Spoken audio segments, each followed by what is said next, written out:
Want to give a shout out to Dat1Fangirl on Twitter for tagging me to this tweet. This tweet being the one on screen from Bep Delta. So shout out also to Bep Delta. The tweet says, an anime-style virtual assistant named Sakura was added to a new train station called Takanawa Gateway. Usual people are trying to get her removed. Same people who were also involved in the Uzaki-chan and Love Live poster removal. And let's take a look at this. It's literally, I'm going to mute the volume. It's kind of noisy.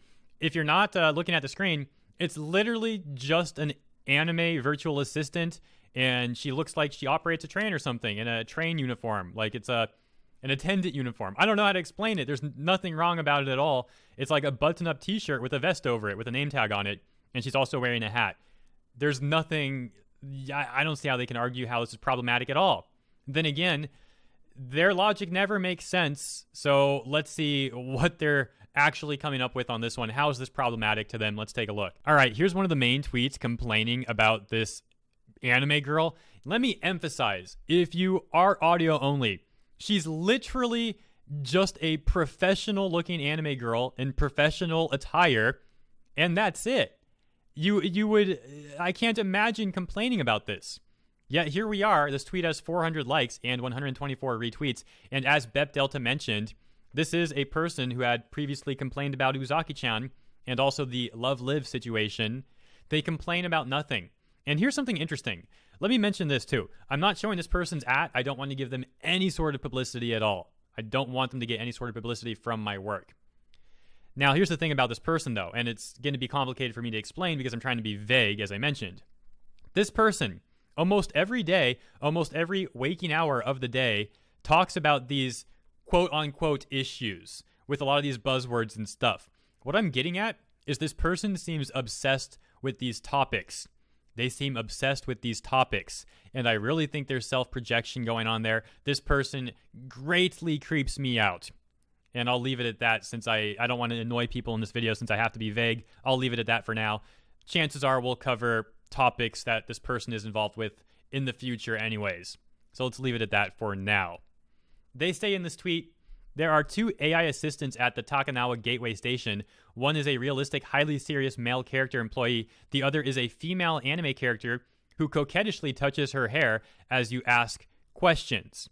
Now, in their screenshot, they actually aren't showing her touching her hair. In the video I watched, she didn't do it either. And even if she does, she's just touching her hair. This weirdo is the one calling it that word. If you don't know what that word means, it kind of means like a flirty manner. And here's the thing. Even if she is doing it in that manner, so what? It's just an anime girl trying to give people tickets for a train or something. No one's thinking about it like that. They're just glad that, this cute anime girl is smiling at them while they're doing this. Otherwise, it would just be boring. And again, this person is saying that it is that word. So they're self-projecting there, in my opinion. As I mentioned, I think this person self-projects a whole lot on a lot of issues. It's very creepy. Here is the clip again. Let's watch it one more time because the weirdo was saying that as you ask questions, she touches her hair. Let's see if she does that. Let's take a look. So the person is using the speaker button. As you can see, the speaker button's moving. They touch it, say something.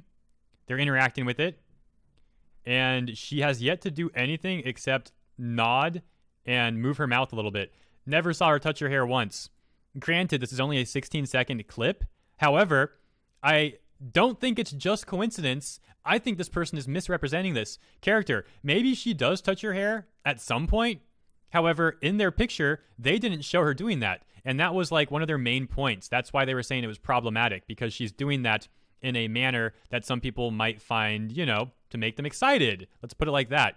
However, in the picture they showed, she wasn't doing that. You would think that if that was their main argument, they would back it up with evidence. The evidence they provided actually showed otherwise. Now we have a 16-second clip, and we still haven't seen it happen. So I don't think it happens at all, and if it does, it's probably just sporadically, not every time you ask a question. And again, even hypothetically, if she did constantly touch her hair, it wouldn't even be a problem. You're making it into a problem because you're a weirdo who is self-projecting things. Something else to take note of. The person complaining about this mentioned how the male version is not an anime character. And now they're complaining about the anime version. they could have, if that was the problem, if they wanted, both to be anime, they could have said that the guy should also be an anime character.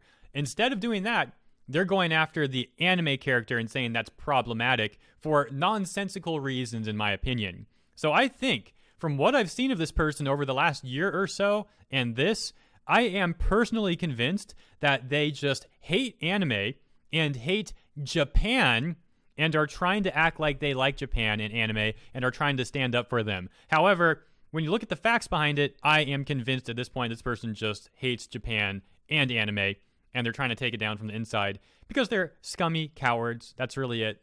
They don't have the confidence to just be honest, so they got to do it in sneaky ways like this. Really, really gross. And again, I think this person self-projects a lot. I think they have some very dark secrets. That's about all I have to say on this topic. There are a few other posts on social media of people trying to remove this anime character. However, none of them really have traction. I think the main post is the one that we showcased in this video with the 400 likes. The others are kind of going under the radar, so I'm going to leave them at that. And we'll see where things go. Thank you for tuning into this video. I do appreciate it. Appreciate your time. I hope you've all been well. And I don't have any shout outs because I didn't make a video yesterday. However, again, thank you for tuning in, and I'll see you next time.